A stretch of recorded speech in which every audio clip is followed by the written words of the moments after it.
Chaque jour, Charles et Carole vous présentent la leçon de l'école du sabbat.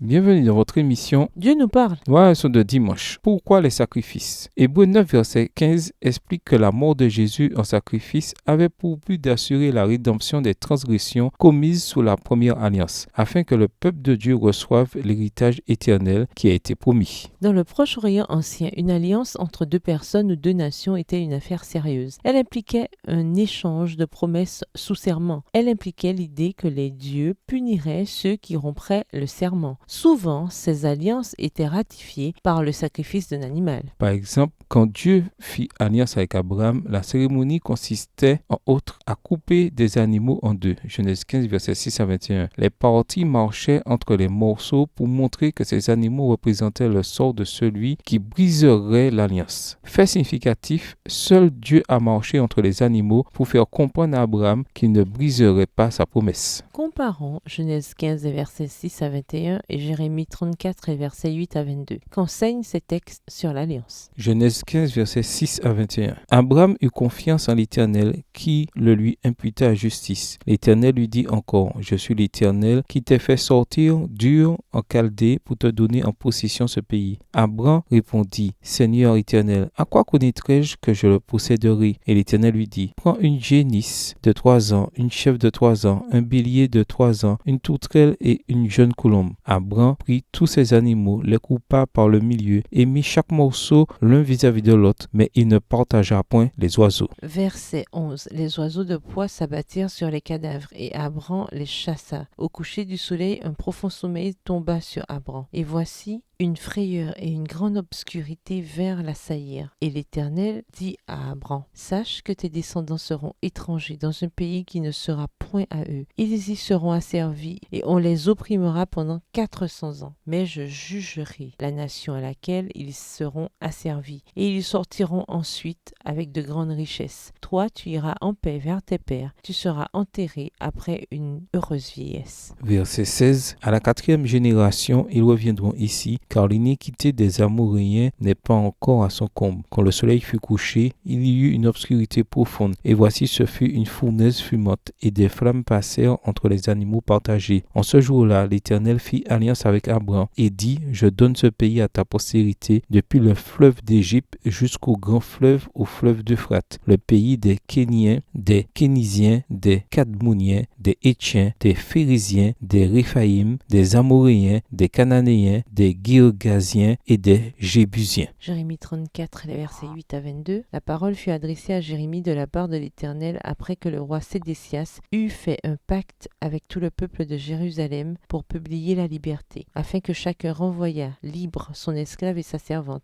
l'hébreu et la femme de l'hébreu, et que personne ne tint plus dans la servitude le juif son frère. Tous les chefs et tout le peuple qui étaient entrés dans le pacte s'engagèrent à renvoyer libre chacun son esclave et sa servante, afin de ne plus les tenir dans la servitude. Ils obéirent et les renvoyèrent. Verset 11. Mais ensuite ils changèrent d'avis, ils reprirent les esclaves et les servantes qu'ils avaient affranchis, et les forcèrent à redevenir esclaves et servantes. Alors la parole de l'Éternel fut adressée à Jérémie de la part de l'Éternel en ces mots. Ainsi parle l'Éternel, le Dieu d'Israël. J'ai fait une alliance avec vos pères le jour où je les ai fait sortir du pays d'Égypte, de la maison de servitude, et je leur ai dit, au bout de 7 ans, chacun de vous renverra libre son frère hébreu qui se vend à lui. Il te servira 6 années, puis tu le renverras libre de chez toi. Mais vos pères ne m'ont point écouté, ils n'ont point prêté l'oreille. Vous aviez fait aujourd'hui un retour sur vous-même. Vous aviez fait ce qui est droit à mes yeux, en publiant la liberté chacun pour son prochain. Vous aviez fait un pacte devant moi dans la maison sur laquelle mon nom est invoqué. Mais vous êtes revenus en arrière et vous avez profané mon nom. Vous avez repris chacun les esclaves et les servantes que vous aviez affranchis, rendus à eux-mêmes, et vous les avez forcés à redevenir vos esclaves et vos servantes. Verset 17. C'est pourquoi ainsi parle l'Éternel, vous ne m'avez point obéi en publiant la liberté chacun pour son frère, chacun pour son prochain. Voici, je publie contre vous, dit l'Éternel, la liberté de l'épée, de la peste et de la famine, et je vous rendrai un objet d'effroi pour tous les royaumes de la terre. Je livrerai les hommes qui ont violé mon alliance, qui n'ont pas observé les conditions du pacte qu'ils avaient fait devant moi, en coupant coupant un veau en deux et en passant entre ses morceaux. Je livrerai les chefs de Juda et les chefs de Jérusalem, les eunuques, les sacrificateurs et tout le peuple du pays qui ont passé entre les morceaux du veau. Je les livrerai entre les mains de leurs ennemis, entre les mains de ceux qui en veulent à leur vie, et leurs cadavres serviront de pâture aux oiseaux du ciel et aux bêtes de la terre. Je livrerai Sédécias, roi de Juda, et ses chefs entre les mains de leurs ennemis, entre les mains de ceux qui en veulent à leur vie, entre les mains de l'armée du roi de Babylone qui s'est éloignée de vous. Voici, je donnerai mes ordres, dit l'Éternel, et je les ramènerai contre cette ville. Ils l'attaqueront, ils la prendront et la brûleront par le feu. Et je ferai des villes de Juda un désert sans habitants. L'alliance avec Dieu donna à Israël accès à la terre promise en héritage, mais elle comprenait une série de commandements et l'aspersion de sang sur un autel. Cette aspersion impliquait le sort de celui qui briserait l'alliance. C'est pourquoi Hébreux dit que sans effusion de sang, il n'y a pas de rémission des péchés. Hébreux 9, verset 22, traduction littérale. Quand Israël brisa l'alliance, Dieu se retrouva face à un terrible dilemme. L'alliance exigeait la mort des transgresseurs. Or, Dieu aimait son peuple. Si Dieu détournait les yeux ou refusait de punir les transgresseurs, ses commandements ne seraient jamais applicables et ce monde plongerait dans le chaos. Mais le Fils de Dieu s'est offert en substitut. Il est mort à notre place pour que nous recevions l'héritage éternel qui a été promis. Hébreux 9, versets 15 et 26. Romains 3, les versets 21 à 26. Autrement dit, il allait exalter la sainteté de sa loi tout en sauvant ceux qui transgrissaient cette loi. Et ce n'est que par l'intermédiaire de la croix qu'il pouvait faire cela. En quoi voit-on ici combien la loi est centrale dans le message de l'Évangile? Au revoir. Et à demain si Dieu veut.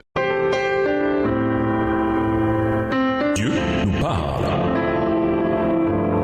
Chaque jour, Charles et Carole vous présentent la leçon de l'école du sabbat.